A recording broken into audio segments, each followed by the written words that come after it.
The PS5 Pro is real. It's coming out in holiday 2024. Sony has confirmed this project, and well, do we really need this?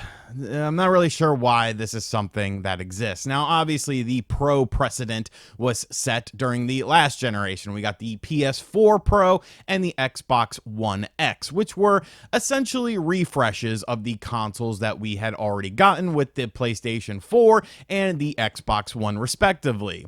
They were kind of niche items. You know, they sold okay, I think, for the most part, but I never got around to getting either of these things. I didn't get a PS4 Pro. I didn't get an Xbox One X. I was fine with the systems that I had with the Xbox One and the standard PlayStation 4, but it seems like this is a reality. There is a PlayStation 5 Pro coming out in holiday of 2024, and I guess we're gonna try to figure out like why this is a thing. So this is coming to us from Insider Gaming, of course, the good old Tom Henderson. Tom actually has DM'd me before.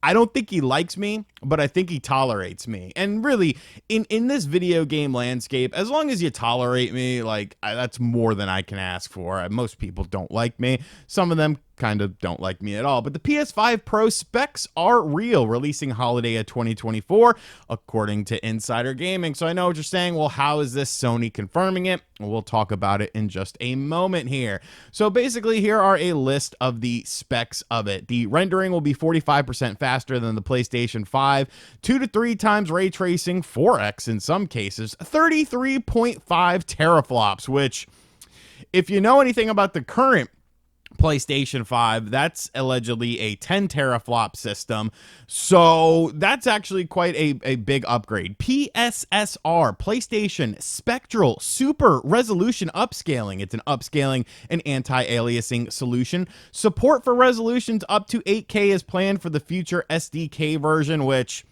the PlayStation 5 currently has 8K on the box because, you know, everyone has 8K televisions. Custom machine learning architecture, AI accelerator, supporting 300 tops of 8-bit computation, 67 teraflops of 16-bit floating point. Like, people will look at this, and I guess it's mostly like computer people. They'll look at this sort of, you know, benchmarks and stuff like that, the tops of in teraflops of the floating point. 95% of people who are reading this have no idea what this means. And I am one of those 95% of people. I don't know anything about this sort of stuff. I understand ray tracing and teraflops. Rendering 45% faster than the PS5. That would mean that things render faster. Like, this is all just very surface level stuff here.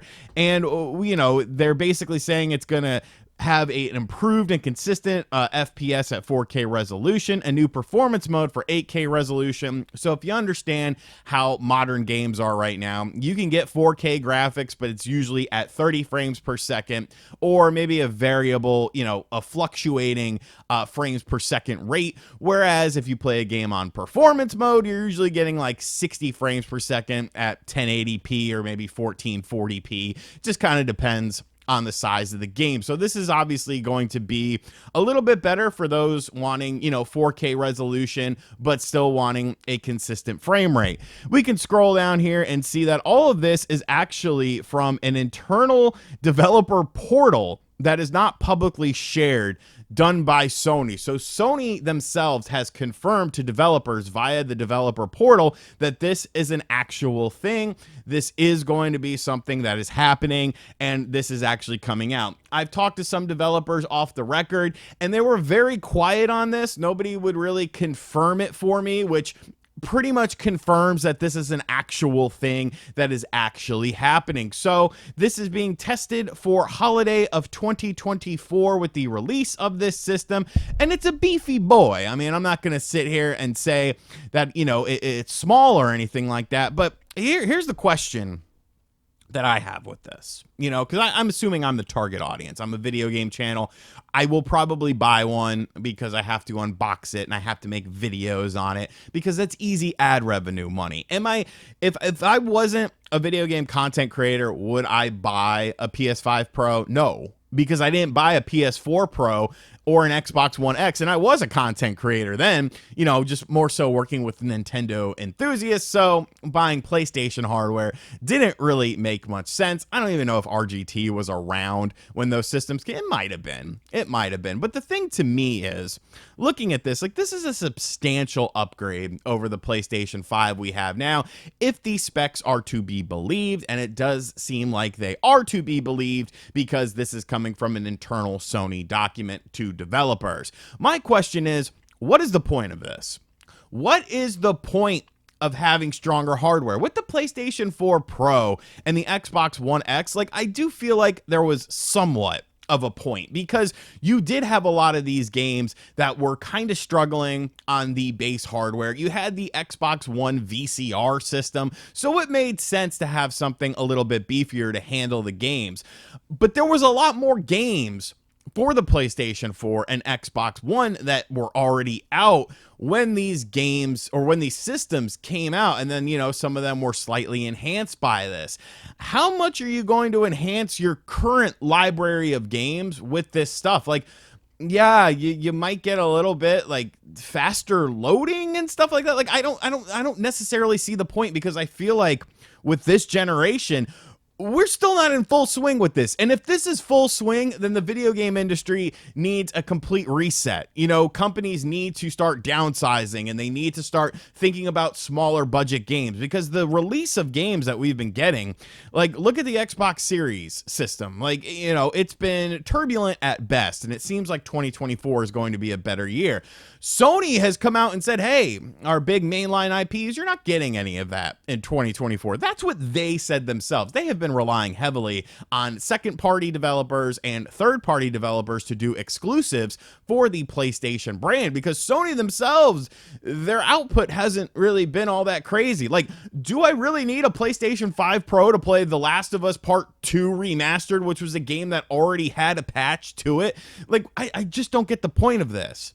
I don't get the point of this constant, you know, power struggle when people are just asking for games, and they're asking for games to be released at you know, somewhat of a steady clip. Oh, man. It's just weird to me. It's weird how we're more focused on the hardware than on the software all of a sudden, when the software is what drives hardware sales. Most of these PlayStation 5 exclusive games from Sony have been cross-generational. They've come out on the other systems. Like, yeah, Spider-Man 2 didn't. Ratchet and Clank didn't, although I think it could have. And Returnal didn't, which I also think it could have. But all the other games, your Horizons, your God of Wars, your Gran Turismo 7s, those all came out on the PlayStation 4. How much more are you going to really, you know, squeeze out of that stone to get a little drop of blood out of it, to get a slightly higher frame rate and a slightly higher resolution? Like, this, to me, it's kind of stupid.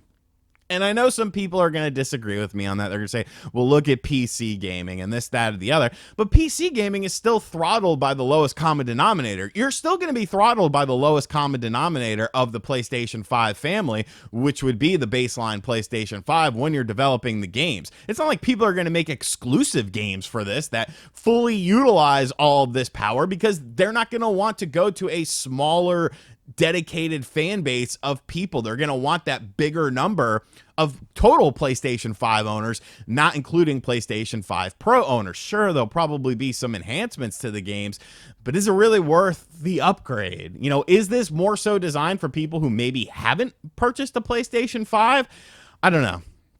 I guess we'll learn more about it this year. I could totally see this coming out this year. I do think Sony is planning on releasing this year, because they don't care. You look at this generation, PSVR 2, the PlayStation Portal. They're cool. The detachable disc drive PS5 that replaces the digital one, and now you can attach a PlayStation 5 disc drive to the one. Like, they don't care. They're making systems left and right. They're making hardware left and right. They're making accessories left and right. This is kind of the generation we're in, and I personally don't like it all that much. But maybe you do. Maybe you're excited for this system. I know I'm late to this and everyone else has talked about it, but I have an interesting idea for the thumbnail that will get people clicking. And it's not clickbait, because clickbait is like, look at my huge boobs, and then the video's about like salsa and there's no boobs in it. Like, that's actual clickbait. Like, I'm providing you quality content with just a cheeky thumbnail. cheeky like I'm British. Let me know what you think of this in the comment section down below. And as always, guys, thank you for checking out this video. If you are new to the channel, make sure you hit that subscribe button, like, comment, and share. Hit that bell notification as well if you enjoy my uploads. Even if you dislike my uploads and you just want to leave a dislike the second it goes up, hey, you can do that by hitting the bell. And as always, I'll catch you guys on the next video. Later.